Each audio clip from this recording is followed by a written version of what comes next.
예, 안녕하세요. 서울정보처리학원 강사 김진원입니다.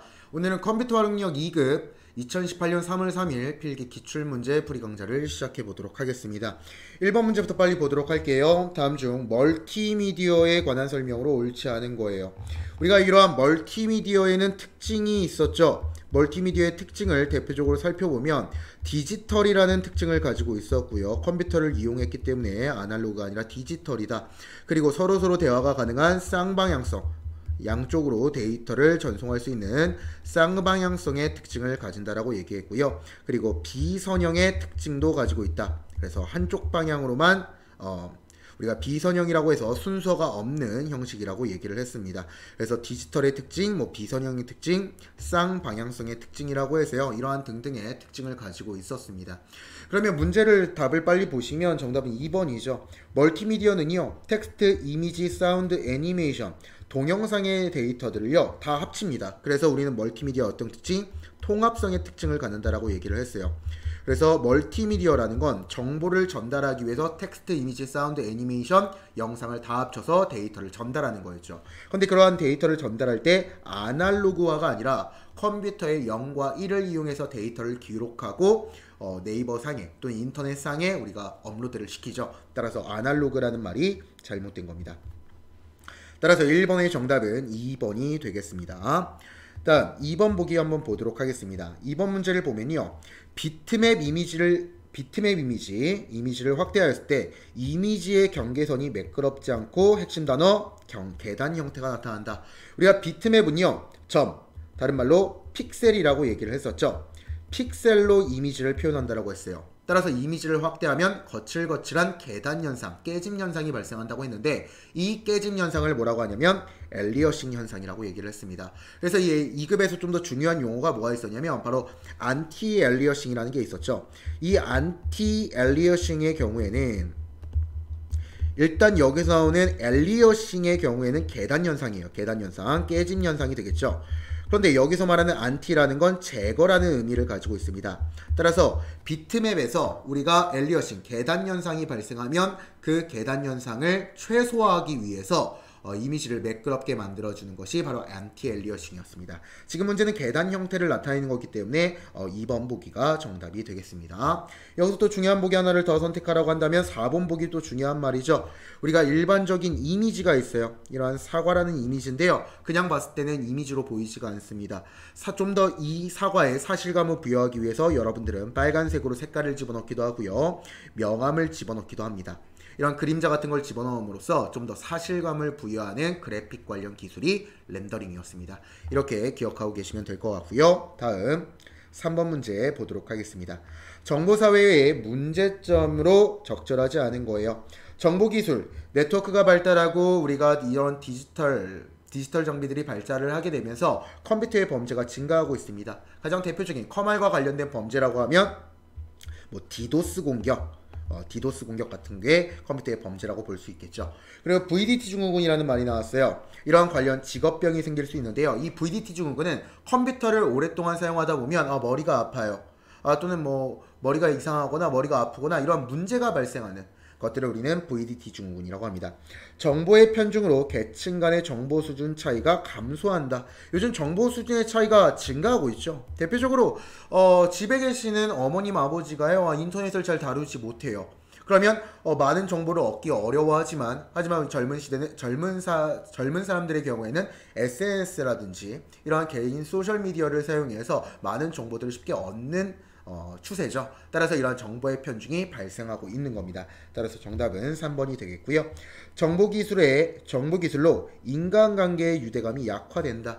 요즘 사람이 해야 하는 일들을 다 누가 하고 있습니까? 컴퓨터가 하고 있고 기계가 하고 있습니다. 따라서 이러한 인간관계의 유대감이 떨어지고 있다는 점도 맞는 말이 되겠죠. 따라서 정답은 3번이 되겠습니다.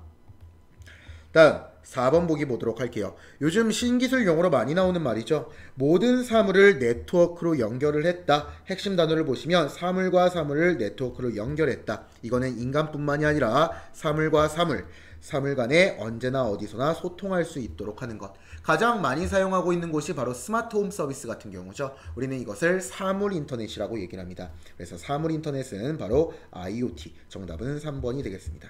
사물 인터넷. 이렇게 확인해 주시면 될 것 같습니다. 네, 이렇게 보시면 되겠고요. 다음 5번 문제 보도록 할게요. 언어 번역 프로그램인 컴파일러와 인터프린터의 차이점이에요. 그럼 두 가지를 좀 빠르게 한번 비교 한번 해보도록 할게요. 우리가 컴파일러가 있었고요. 그리고 인터프린터가 있었습니다. 이 인터프린터의 차이점, 바로 번역하는 방식, 번역 방식이 달랐어요. 두 개 다 어떤 내용이었냐면 언어를 번역해주는 프로그램이었습니다. 언어 번역 프로그램이었는데 컴파일러는 전체를 한꺼번에 번역하는 거였고 인터프린터는 한 줄씩 데이터를 번역하는 거였습니다. 그러면 우리가 번역 방식만 이렇게 봤을 때 번역 속도까지 한번 따져볼게요. 그러면 한 줄씩 번역을 하는 것이 빠를까요? 전체를 다 쓰고 번역하는 게 빠를까요? 따라서 생각을 해보면 한 줄하고 번역, 한 줄하고 번역, 한 줄하고 번역하는 게 번역 속도는 빠르겠죠. 하지만 컴파일러는 전체를 한꺼번에 번역을 하기 때문에 번역 속도는 느려질 수밖에 없는 겁니다. 따라서 이렇게 비교해 주시면 정답은 4번이 된다라는 점 알아두시면 될 것 같습니다. 나머지 보기들도 좀 중요하다라는 점 여러분들 알고 계시면 좋을 것 같고요. 다음 6번 문제 보도록 하겠습니다. 다음 6번 문제 보시면 인터넷에서 사용하는 FTP 프로토콜이에요. 이에 대한 설명으로 옳지 않은 겁니다. 우리가 FTP라는 건 파일 트랜스 프로토콜이라고 얘기를 했었습니다. 파일 트랜스 프로토콜. 그래서 파일 전송 규약을 FTP라고 한다는 점 정말 중요한 내용이었죠. 그럼 이 FTP에 대한 좀 더 심화적인 문제가 출제가 된 겁니다. 1번 보기부터 보면 FTP 서비스를 사용하기 위해서는 일반적으로 해당 사이트의 계정을 가지고 있어야 된다. 정답 바로 나왔네요. 정답 1번입니다. 무슨 얘기냐면 우리가 FTP 서버라는 게 있어요. FTP 서버. 우리가 FTP 서버라고 하면 파일을 전송하는 그리고 전송받는 서버가 있어요. 대표적인 예시로는 네이버 같은 사이트가 FTP 서버가 될 수 있겠죠. 그리고 우리는 이러한 네이버를 사용하는 개인용 컴퓨터를 가지고 있습니다. 그러면 우리는 네이버 사이트에서 필요한 정보, 뉴스라고 한다면 이 네이버 서버에 저장되어 있는 뉴스라는 정보를 내 컴퓨터로, 네이버에 접속해서 내 컴퓨터로 가져오게 되는 거죠. 이때 우리는 FTP 클라이언트가 되는 겁니다. 손님이 된다라는 거죠. 클라이언트. 그러면 한마디로 우리는 이러한 네이버라는 FTP 서버를 이용하기 위해서 반드시 뭐가 필요하대요? 해당 계정이 있어야 된대요. 대부분 네이버에 계정을 가지고 있지만 계정을 로그인하지 않고도 여러분들은 네이버에 있는 뉴스라는 컨텐츠를 사용해서 정보를 받아낼 수 있죠. 따라서 정답은 반드시 계정이 필요한 것은 아니기 때문에 정답은 1번이 되겠습니다. 이렇게 살펴보시면 되겠고요. 다음 2번 문제 한번 2번 페이지로 넘어가서 7번 문제 보도록 하겠습니다. 인터넷을 이용할 때 문제에서 보면 인터넷을 이용할 때 자주 방문하게 되는 웹사이트로 이메일도 보낼 수 있고요. 뉴스라든지 쇼핑, 게시판 여기까지만 보니까 이러한 서비스를 통합하여 제공하는 사이트가 있었죠. 우리가 가장 많이 사용하는 사이트 네이버라는 사이트가 있고요. 또 우리가 구글이라는 사이트도 있습니다. 우리는 이러한 사이트를 합쳐서 어떠한 사이트라고 얘기를 하냐면 바로 포털 사이트라고 얘기를 한다는 거죠. 따라서 정답은 2번이 되겠습니다. 다음 8번 문제 보도록 하겠습니다. 8번 문제 보시면요. 인터넷에 대한 설명으로 적절하지 않은 것은이에요. URL이라는 건 인터넷상에 있는 각종 자원들의 위치로 표준 주소 체계라고 한다. 핵심 단어 표준 주소 체계이다. 그래서 여러분들 보시면 우리 URL 주소창인데 우리 인터넷상의 주소창을 보시면 이런 말이 나오죠. http://www.naver.com이다. 그래서 이 네이버의 주소를 말하고 있는 거잖아요. 우리는 이 전체를 합쳐서 뭐라고 얘기를 하냐면 URL 표준 주소 체계다 라고 얘기를 하게 되는 겁니다. 따라서 1번 보기 맞고요. 다음 인터넷은 TCP/IP 프로토콜을 통해 연결된 상업용 네트워크다. 우리가 TCP/IP라고 하면 인터넷 표준 프로토콜을 말합니다. 인터넷 표준 프로토콜. 그러면 인터넷 이 표준 프로토콜이라는 건 인터넷이죠. 인터내셔널 네트워크예요. 상업을 위해서만 사용하는 것이 아니라 인터내셔널 네트워크이기 때문에 전 세계적으로 사용하는 네트워크 표준을 TCP/IP라고 하는 거예요. 그런데 이게 그냥 일반적인 상업용으로만 사용된다라고 했기 때문에 틀린 내용이고요. 중앙통신기구인 인터 NIC라고 해서 전 세계의 도메인을 관리하는 기구입니다. 그래서 인터 NIC를 통해서 우리가 이러한 도메인들을 관리하게 된다는 점 알아두시면 될 것 같고요. 정답은 따라서 2번이 되겠습니다. 3번 IP 주소는 인터넷에 연결된 모든 컴퓨터의 자원을 구분하기 위한 고유 주소이다. 여기서 고유 주소라는 건 중복이 없다라는 겁니다. 중복이 없다. 내가 네이버라는 사이트를 개설을 했어요. 그런데 다른 외적인 사람이요 똑같이 네이버.com으로 웹사이트를 만들 수 없죠. 또는 내가 이 네이버 사이트의 IP 주소가 110.12.4.7이다라고 가정을 했을 때 이 IP 주소는 고유한 주소인데 다른 사람이 똑같이 이 IP를 쓰려고 합니다. 이러한 경우는 불가능하다라는 거예요. 대표적인 예시로 보시면 여러분들 휴대폰 번호도 고유의 주소죠. 내가 사용하고 있는 핸드폰 번호를 다른 사람이 사용할 수 없는 겁니다. 따라서 정답은 3번이 되겠습니다. 2번이 되겠고요. 3번 맞는 말이 되겠습니다. 다음 www 월드 와이드 웹이라고 얘기를 하게 되는데요. 웹 브라우저를 통해 인터넷을 효과적으로 사용할 수 있게 하는 월드 와이드 웹. 그래서 우리가 인터넷창 앞에 보시면 뭐가 붙어요? www가 붙죠. 따라서 정답 2번이 되겠습니다. 다음 9번 문제 보도록 할게요. 컴퓨터 범죄 유형에 해당하지 않는 것은이에요. 그럼 보면요. 전산망을 이용해서 개인정보를 유출했대요. 제 개인정보를요. 전산망을 통해 남들한테 막 보여줘요. 이건 범죄가 되겠죠. 컴퓨터 바이러스의 백신의 제작과 유포. 백신이라는 건 어떤 거예요? 가장 대표적으로 뭐 알약 또는 V3 뭐 이런 것들이 있죠. 이런 것들을 만든 이유는 뭐예요? 바이러스를 방지하기 위해서. 알약이죠. 알약.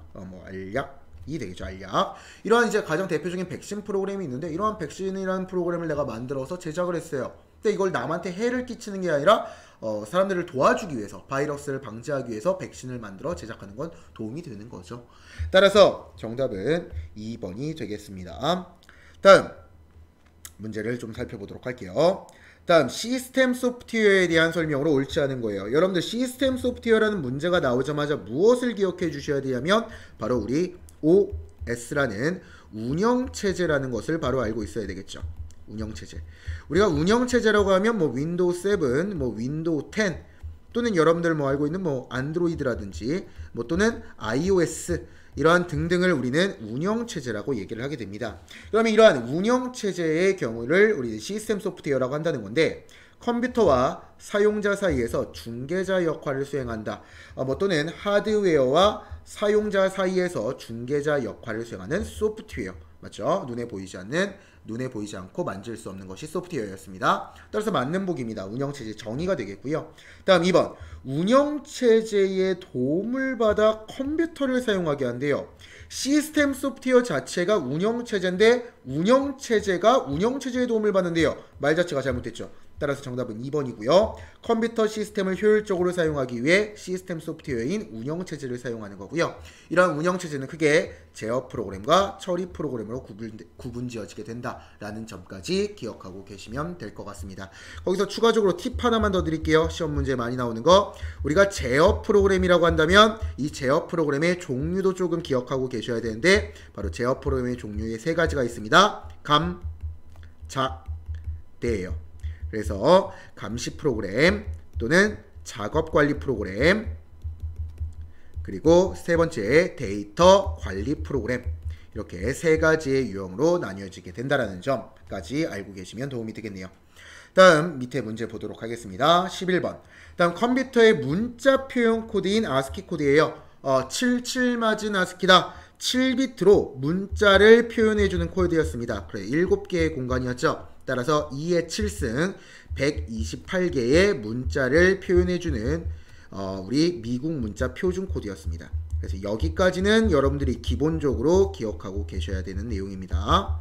그러면 미국 문자 표준 코드를 우리는 ASCII 코드라고 얘기를 하게 되는데 문제를 한번 좀 보게 되면 BCD 코드를 확장한 코드로 대형 컴퓨터에 쓰인대요. 우리 BCD 코드를 확장한 건 extend BCD IC 코드죠. 따라서 얘는 대형 컴퓨터에 쓰이는 건 맞지만 BCD 코드를 확장한 건 EBCDIC이기 때문에 ASCII에 대한 설명이 아닙니다. 다음 2번 확장 ASCII 코드가 있는데요. 이 확장 ASCII 코드의 경우에는 여러분들이 더하기 1비트만 해주시면 됩니다. 따라서 8비트를 이용하여 256가지의 문자를 표현하는 게 확장 ASCII 코드고요. 따라 정답은 2번입니다. 이진화 10층 코드라고 하는 거는 우리 BCD 코드에 대한 설명입니다. 따라서 3번 보기 틀린 보기가 되겠죠. 에러 검출 및 교정이 가능한 코드다. 우리가 에러를 검출하고 교정이 가능한 건 해밍 코드에 대한 설명이었습니다. 따라서 정답은 2번이 되는 것을 확인할 수가 있습니다. 다음 12번 문제입니다. 컴퓨터의 연산 속도 단위. 우리가 컴퓨터의 연산 속도 단위라고 하면 맨유엔 누가 있었다? 박지성이 있었다. 그래서 어느 컵에 진출했다? FA컵에 진출했다. 그래서 밀리초, 마이크로초, 나노초, 펜토초, 아토초, 피코초 이렇게 해서 MU, MP, FA가 있었죠. 그래서 밀리초, 마이크로초, 나노초, 펜토초, 피코초, 아토초. 그래서 이런 식으로 우리가 컴퓨터의 처리 속도 단위를 나타낸다라고 얘기했습니다. 그래서 뭐 10의 마이너스 3승, 10의 마이너스 6승 그래서 1000분의 1초가 되는 거고요. 그리고 얘는 100만 분의 1초 이렇게 3승씩 증가를 해주게 된다라고 얘기를 했었습니다. 따라서 이렇게 컴퓨터의 처리 속도 단위를 여러분들이 확인을 해주면 MS가 가장 이제 느린 거고 느린 순에서부터 빠른 순으로 되는 거기 때문에 아토초가 제일 빠른 건데 밀리초, MS, US, NS, PS 정답은 4번이 되겠네요. 이렇게 확인을 해주시면 될 것 같고요. 사실 여기는 U는 U자가 아닙니다. 여기에서 보면 U자가 좀 다르게 나오죠. 이 부분을 뭐라고 하냐면 마이크로의 단위라고 합니다. 마이크로의 단위. 근데 우리는 U자로 많이 보이기 때문에 제가 좀 더 이해를 돕기 위해 MUN이라고 얘기를 한 것뿐입니다. 다음 13번 넘겨서 한번 확인해 보도록 하겠습니다. 레지스터에 관한 설명으로 옳지 않은 거예요. 이 레지스터라는 건 어디에 존재했어요? 바로 CPU 내에 존재한다라고 얘기를 했었죠. 우리가 사람의 뇌의 역할을 수행하고 컴퓨터의 모든 명령과 제어를 하고 그리고 연산을 하고 기억을 하는 공간.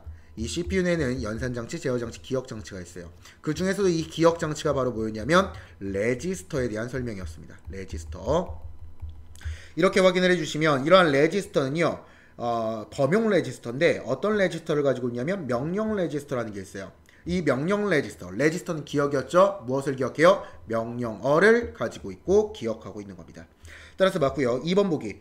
메모리 중 가장 빠른 속도로 접근이 가능하다. 우리 기억장치 중에 가장 빠른 게 바로 레지스터였어요. 그 다음 무엇이었을까요? 캐시 메모리였죠.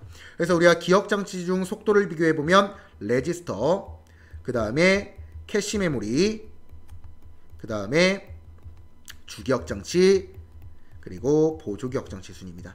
자세히 보시면 크기가 작은 거에서부터 큰 순서대로 속도가 빠르고 느린 순으로 이렇게 작성된 것을 여러분들 눈으로 확인할 수 있다는 점 알고 있으시면 되겠습니다. 다음 프로그램 카운터는 다음번에 실행할 명령어의 주소를 가지고 있다. 그래서 제어장치 종류 중 바로 레지스터의 한 종류였죠. 그래서 다음번에 실행할 명령어의 번지를 기억하고 있는 거 프로그램 카운터 맞습니다. 정답은 그러면 4번. 운영체제의 시스템 정보를 기억하고 관리한다라고 했기 때문에 잘못된 내용이 되겠습니다. 예, 이렇게 확인해 주시면 될 것 같고요. 다음 14번 문제 한번 보도록 할게요. 14번 문제 3번은 넘어가서 보도록 하겠습니다. 문제를 보기 전에 여기 제가 문제를 넘겨놓지 않았네요. 한번 확인을 다시 한번 밑으로 내려서 확인을 해볼게요. 문제부터 좀 한번 읽어보도록 하겠습니다. 문제를 읽어보면요. 컴퓨터를 업그레이드합니다. 좀 더 업그레이드를 한다는 거예요. 업그레이드를 하는데 수치가 크면 클수록 좋은 거에 해당하지 않는 겁니다. 문제 한번 보죠. 하드디스크의 용량이래요. 10TB를 사용하는데요. 저는요 이걸 업그레이드해서요 20TB를 사용하고 있어요. 테라바이트가 좀 익숙치 않으면 뭐 기가바이트로 가볼까요? 제가 여러분들 USB 6GB짜리의 USB를 사용하는데 10GB짜리 USB를 샀어요. 어떤 것이 더 좋습니까? 더 많이 저장할 수 있는 10GB의 USB가 더 좋은 거죠. 하드디스크의 용량 단위도 이러한 기가바이트 또는 테라바이트 뭐 이러한 단위를 사용하기 때문에 1번 보기 맞는 거고요. 정답 2번 나왔습니다. 램의 접근 속도예요. 우리가 램의 접근 속도는요. 아까 전에 배웠던 MUN 이라고 하는 마이크로의 단위를 주로 사용하는 게 바로 램입니다. 램. 램은 마이크로의 단위라는 이러한 단위를 쓰는데 이 단위를 한번 비교해보면 10의 마이너스 3승 이라고 하면 뭐라고 했어요? 1000분의 1초라고 했죠. 1000분의 1초에 하나의 데이터를 처리하는 거예요. 그럼 마이크로의 단위는 100만 분의 1초죠. 그러면 이 마이크로초가 좋습니까? 우리가 밀리초가 좋은 건가요? 마이크로초가 좋은 건가요? 우리가 밀리초라고 하면 10의 마이너스 3승이라고 해서 1000분의 1초에 하나의 명령어 데이터를 처리한다는 거예요. 그러면 마이크로초의 경우에는 100만 분의 1초죠. 100만 분의 1초이기 때문에 하나의 명령을 100만 분의 1초에 하나의 데이터를 처리한다는 겁니다. 그러면 이 수치값은 작으면 작을수록 더 빠르다는 얘기예요. 따라서 접근 속도는요, 램의 접근 속도는 수치가 작으면 작을수록 더 좋은 겁니다. 그래서 우리가 보통 이제 램의 접근 속도는 마이크로의 단위를 사용하게 됩니다. 다음, 윈도우즈의 네트워크 및 공유 센터의 고급 공유 설정 옵션에 해당하지 않은 거예요. 여러 사람과 같이 쓰기 위해서 공유를 설정하는데 A라는 컴퓨터가 있고 B라는 컴퓨터가 있어요. A라는 컴퓨터가 B라는 컴퓨터가 접속을 해서 A라는 컴퓨터에 있는 뭐 F라는 파일을 사용할 수 있게끔 할 거예요. 그러면 우리는 네트워크를 검색해 줘야겠죠. B라는 컴퓨터와 A라는 컴퓨터가 제대로 검색이 되는지, 연결이 됐는지 네트워크 검색을 통해서 검색을 해주고요. A라는 컴퓨터는 F라는 폴더를 공유하거나 이렇게 공유 폴더로 공유하거나 파일이라고 한다면 파일을 공유합니다. 프린터를 많이 같이 쓸 거라고 하면 프린터를 공유하기도 하겠죠. 따라서 이러한 네트워크 및 공유 센터에 들어가면 파일 공유, 폴더 공유가 있고 네트워크를 검색할 수 있는 방법까지 있다는 점 알아두시면 되겠고 정답은 4번이 되겠습니다. 다음 16번 보도록 할게요. 중앙처리장치의 구성요소에 해당되지 않는 거예요. 우리가 중앙처리장치라고 하면 아까 CPU라고 했고요. 에 대한 기능은 제어, 연산, 기억이라고 했죠. 그래서 제어를 하는 장치, 연산을 하는 장치, 기억하는 장치예요. 그래서 보면 Arithmetic Logic Unit, 우리는 이 부분을 산술 논리 연산 장치다 라고 얘기를 합니다. 따라서 CPU의 연산 장치에 대한 설명이고요. 컨트롤 유닛, 제어 장치가 되는 거겠죠. 그리고 레지스터가 뭐였어요? 기억이었어요. 따라서 얘는 보조 기억 장치인 SSD를 말하는 거기 때문에 이 중앙처리 장치 안에 포함되는 것이 아닙니다. 따라서 정답은 4번이 되겠습니다. 다음 내려서 17번 문제 보도록 하겠습니다. 제어판의 프로그램 및 기능에 대한 설명으로 설정할 수 없는 것은요. 우리가 제어판 프로그램 및 기능을 언제 많이 들어가냐면 응용 프로그램을 여러분들 보통 삭제할 때 제일 많이 들어가는 게 바로 제어판 프로그램 기능입니다. 내가 게임을 설치하고요. 그것을 지우고 싶어요. 그럼 여러분들 제일 많이 들어가는 게 이 제어판의 프로그램 기능이죠. 그래서 따라서 보면요. 이러한 프로그램을 제거하는 것 뿐만이 아니라 응용 프로그램 변경하거나 제거하는 것 뿐만이 아니라 우리 윈도우즈라는 이러한 운영체제도 우리가 기간별로 업데이트를 하게 돼요. 지금 뭐 이런 업데이트에 대한 기능을 윈도우 7부터는 이제 종료를 하긴 했지만 윈도우 10은 주기적으로 업데이트를 합니다.